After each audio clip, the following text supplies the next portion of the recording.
शापरवली शापरवली। हमारे online taxi service के जितने भी ग्रुप हैं, चाहे इस्लामाबाद का है, कराची का है, लाहौर का है या कहीं का भी है, उसके अंदर एक लफ्ज़ इस्तेमाल किया जाता है शापर। शापर बेसिकली उन लोगों के लिए इस्तेमाल, उन ड्राइवरों के लिए इस्तेमाल किया जाता है जो लो रेट पे काम करते हैं। लो रेट इन ड्राइव की सेम फेयर पे जो राइड पिक कर लेते हैं, या फिर यंगों की बिना पिक के राइड उठा लेते हैं।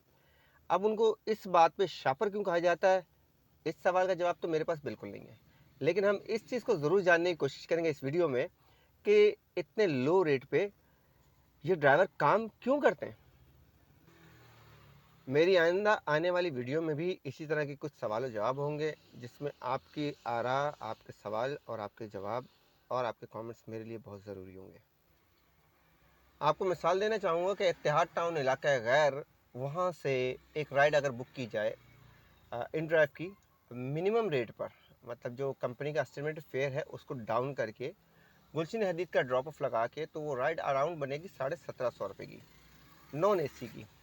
और इसमें चंद पैसे और ऐड कर लें तो एसी राइड हो जाएगी वो, मैक्सिमम 100-200 रुपये। तो एक नॉर्मल बंदा जो राइड बुक कर रहा होता है वो भी कंफ्यूज है कि इतने में तो रिक्शा जाता है, ये एसी कार क्यों आ रही है। और ऑनलाइन टैक्सी सर्विस में काम करने वाले मिनी या गो सर्विस के, एसी सर्विस के काम करने वाले ड्राइवर उस राइड को देख के कैलकुलेशन कर रहे होते हैं, लेकिन जितनी देर में आप लोग कैलकुलेशन कर रहे होते हैं उतनी देर में कोई राइड लेके चला जाता है। क्यों, ऐसा क्यों है? तो ऐसा इसलिए है मेरा भाई कि अगर नॉन एसी की बात की जाए तो मेहरान गाड़ी वो कराची के अंदर, बाकी सिटीज़ का मुझे पता नहीं है, मैं कराची से हूँ तो मैं इसलिए ये बात बता रहा हूँ आपको कि इसमें मेहरान को इतना ख़ास यहाँ कराची में लाइक नहीं किया जाता। लेकिन कार है, अपनी रेपुटेशन की कायम है, वो रहेगी। बट कमर्शियल काम में उसकी वैल्यू बहुत डाउन है।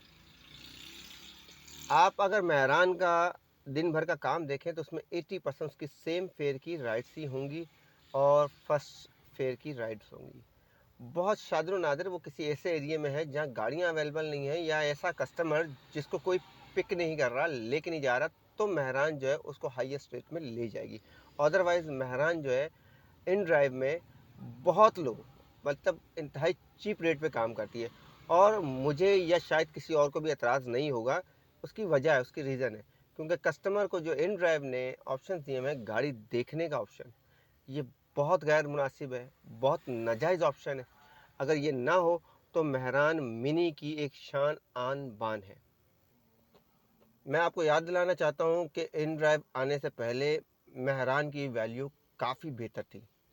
कस्टमर राइड कैंसिल करता था लेकिन ये सोच के कि मुझे कैंसिलेशन के पैसे चार्ज हो जाने, तो एक इज्जत फराहम की हुई थी करीम उमर ने, जो कि शायद, खैर टॉपिक कहीं और निकल जाएगा, लेट्स अपने टॉपिक पे आते हैं। तो इन ड्राइव आने के बाद मेहरान की वैल्यू बहुत ज़्यादा डाउन हुई है, और डाउन होने की वजह से उन्होंने सेम फेयर पे काम करना शुरू किया। तो मेरा तो कम से कम एतराज़ नहीं है, ठीक है, डन है, रोजी रोटी करनी है, जिसकी अपनी गाड़ी है, जिसकी रेंट पे गाड़ी है, जाहिर सी बात है जब तक वो सेम फेयर पे काम नहीं करेगा तो मेहरान को कस्टमर मिलना बहुत मुश्किल है। लेकिन लेकिन ऑल्टो, जिसकी प्राइस डिस्कस की जाती है अमूम नॉर्मली तौर पे 30 लाख की हो गई है, 35 लाख की हो गई है, 29 लाख रुपए की हो गई है। अब कहाँ मेहरान और कहाँ ऑल्टो। मेहरान आपको अराउंड मिल जाएगी बेहतर हालत में 5 से 6 लाख रुपए की, और दूसरी तरफ 0 मीटर गाड़ी ऑल्टो, एवरेज रेट 28-30 लाख रुपए का। ठीक है, दोनों सेम फेयर पे काम कर रही हैं, क्यों? बहुत बड़ा क्वेश्चन मार्क है कि मेहरान भी उस रेट पे जा रही है, ऑल्टो भी उस रेट पे आती है। तो यहाँ पे इन ड्राइव में काफ़ी मसले मसाइल खड़े होते हैं, और दूसरी कंपनी में भी खड़े हो जाते हैं कि मेहरान भी उसी रेट पे आ रही है और ऑल्टो भी आ रही है। लेकिन ऑल्टो क्यों आ रही है, प्रॉब्लम क्या है? इतनी बड़ी हैवी इन्वेस्टमेंट के बाद ऑल्टो क्यों आ रही है मेहरान के रेट पे? तो उसकी चंद एक रीज़न है जो मैं आपसे शेयर करना चाहूँगा। सबसे पहले अपने टॉपिक से हटते हुए एक बात करना चाहूँगा, एक अलग टॉपिक लेकर आना चाहूँगा। वो ये कि ऑल्टो रेंट पे जो चलती है उसका रेंट मेरे ख्याल से मुनासिब रेंट 2000 रुपये इनफ है, लेकिन उसका रेंट 3500 भी क्रॉस कर चुका है। जहाँ तक मैंने देखा, सुना, समझा, उस हिसाब से बात कर रहा हूँ। 3,500 से ऊपर रेंट क्रॉस हो चुका है। तो आप खुद फिर तजर्बा लगा लें, एहसास कर लें या समझ लें, क्योंकि डू 4, आप मुझसे समझदार हैं भाईजान। तो इशारा मैंने दे दिया। मैं किसी कौमियत को हिट नहीं करना चाह रहा, ना मैं इस कौमियत में बात करना चाह रहा हूँ, लेकिन ऑल्टो का रेंट वो 3,500 रुपये 3,000 रुपये चल रहा है, ठीक है। अब जिसने ये गाड़ी परचेज की और रेंट पे दी, उसकी बात तो समझ में आती है, मुझे बाखूबी समझ में आती है। किसी मिडिल क्लास ने किसी से कर्जा उठाया और बैंक से इंस्टॉलमेंट पे गाड़ी निकाल ली 5 साल के प्लान पे। पर मंथ उसको पे करना है तकरीबन 50 से 60,000 रुपये। तो जाहिर सी बात है, अगर ड्राइवर 60,000 रुपये देगा तो वो तो बैंक को चले जाएंगे, बचेगा उसके पास कुछ नहीं। अगर बड़े इन्वेस्टर की बात की जाए, तो आपके जहन में ये बात होनी चाहिए कि अगर इन्वेस्टर के पास 5 करोड़ रुपए हैं, तो 5 करोड़ में कैश की 10 गाड़ियां निकालने या 20 गाड़ियां, जो भी इस अमाउंट में गाड़ियां, वो नहीं निकालता, वो निकालता है इंस्टॉलमेंट पे।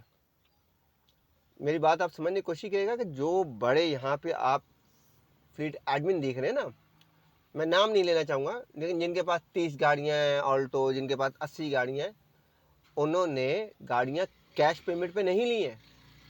अगर किसी के पास 2 करोड़ थे तो उसने वो 2 करोड़ रुपए इन्वेस्ट किए हैं इंस्टॉलमेंट की गाड़ियों में, ठीक है। बैंक से इंस्टॉलमेंट लीजिंग पे गाड़ियाँ ली हैं। अब जो ऑल्टो के मामला चल रहे हैं, उस हिसाब से वो गाड़ी पर मंथ 55,000, 50,000, 60,000 रुपये पर मंथ है, जो बैंक को अदा करने। एक मिडिल क्लास की जहन से सोचा जाए तो वो यही सोचेगा कि यार मैं यहाँ पे अपना 10-12 लाख रुपए की इन्वेस्टमेंट कर देता हूँ ऑल्टो में, और इसकी डाउन पेमेंट कर देता हूँ, उसके बाद मैं मंथली ड्राइवर के हवाले कर देता हूँ, वो खुद किस्तें जाने, मुझे 5 साल बाद गाड़ी आज़ाद मिल जाएगी, मैं खुशहाल हूँ। एक नया बंदा इस सोच से एंटर होता है, वो ड्राइवर भी ढूंढ लेता है। अब ड्राइवर अच्छा मिले बुरा नसीब मिले, ये हमारा टॉपिक नहीं है। लेकिन आ जाते हैं हम रेगुलर और इस फील्ड के कर्ता धर्तों से, जो कि चीते कहलाते हैं, या यहाँ पे ठीक ठाक इन्वेस्टर कहलाते हैं, जिनके पास बहुत सारी गाड़ियाँ हैं।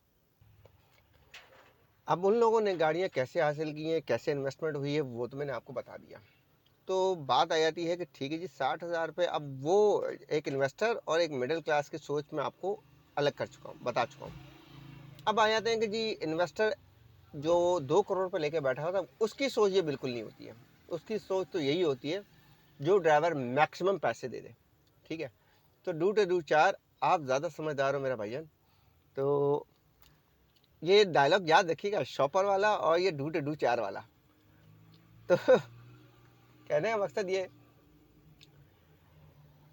कि डू 4 वाले जो हैं, इनका कसूर नहीं है, इनका बिल्कुल कसूर नहीं है। हमारे ग्रुपों में और जगह जगह पे एक महफिलों में इनकी बात की जाती है। मैं समझता हूँ ये हमारे भाई बिल्कुल बरहक हैं, सच है। पेट पालने के लिए सब कुछ करना पड़ता है। तो रेट जो बढ़ा, रेंट का रेट जो बढ़ा, वो इन्हीं ने बढ़ाने की कोशिश की है, इन्होंने ही बढ़ाया। एक बंदा 2,000 रुपये रेंट पे किसी गाड़ी चला रहा था, तो दूसरा उसी का लाया हुआ जान पहचान का बंदा उसी वेंडर के पास जाता है और कहता है कि यार मैं 2500 रुपये दूंगा, गाड़ी मुझे दे दे।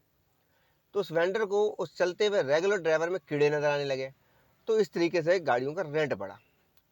कुछ इन्वेस्टर भी होशियार थे, उन्होंने कहा कि भाई हमें नहीं, हमें पैसा चाहिए, गाड़ी की तुम जो करना कर दो, क्योंकि गाड़ी इंश्योर्ड है, गाड़ी में ट्रैकर लगा हुआ है, हम संभाल लेंगे, हमें अभी करंट पैसा चाहिए।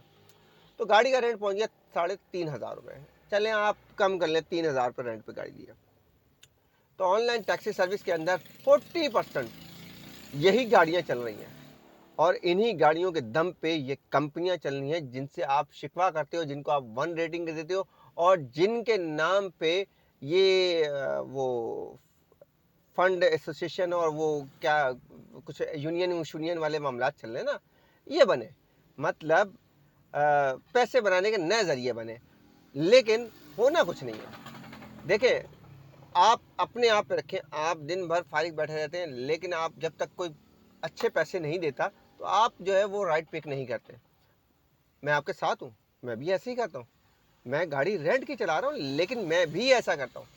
लेकिन डू 4 आपको समझना पड़ेगा भाईजान, कि जब मिसाल के तौर पे आपने 3,000 रेंट पे गाड़ी ले ली है, तो आप जो दिन भर फारिग बैठे रहते हो, आपके घर की टेंशनें बिल्कुल हैं, जैसे कि बच्चों की फीसें देनी है, मकान का किराया देना है, पानी खरीदना है, बिजली का बिल देना है, ये सब चीज़ें आपके सर पे आ चुकी हैं। अगर आपकी गाड़ी रेंट पे है तो वेंडर आपको अलग से परेशान कर होगा, लेकिन आप लो रेट पे नहीं जा रहे हो कि यार प्रॉफिट ही नहीं है, मैं क्या लेके जाऊँ। लेकिन ऑल्टो में बैठा हुआ बंदा, 3,500 रुपये की गाड़ी पर डे लिया हुआ बंदा, ये सब चीज़ें नहीं सोचता। रीज़न सिंपल सी है कि 3,500 या 3,000 का जब रेंट दिया जाता है तो वेंडर बोलता है तू कुछ भी करके आ, मुझे कोई टेंशन नहीं, मुझे 3,000 रुपये तूने देना है। तो वो फिर उस गाड़ी को ऑल्टो नहीं गधा गाड़ी की तरह चलाता है। कस्टमर 6 हो, कस्टमर 7 हो या कस्टमर कुछ भी हो, जैसे भी हो, वो लोड करता है और 1650, 1750 में एतिहाद टाउन से गुलशन हदीद जाता है। अब उसकी कॉस्ट निकालने की कोशिश करेंगे तो वो वीडियो लंबी हो जाएगी, काफ़ी वीडियो लंबी हो गई है, तो कॉस्ट आप मत निकालें। तो वो फारिग नहीं बैठ सकता। अगर आपके पास ये गाड़ी होगी तो आप फारिग नहीं बैठोगे, क्योंकि आपको पता है कि मैंने खाया नहीं खाया, मैंने बच्चों के लिए कमाया नहीं कमाया, वेंडर को 3,000 रुपये देने। अगर वेंडर को 3,000 रुपये नहीं दिए तो नेक्स्ट डे मेरे पास गाड़ी नहीं होगी, और नेक्स्ट डे मेरे पास गाड़ी, अल्लाह पे उम्मीद यकीन ख़त्म है इंसान का। और वेंडर भी इस टाइम बिल्कुल, मैं नहीं कहना चाह रहा, लेकिन किसी हद तक फ़िरौन ड्राइवरों की वजह से बना है, खुद नहीं बना।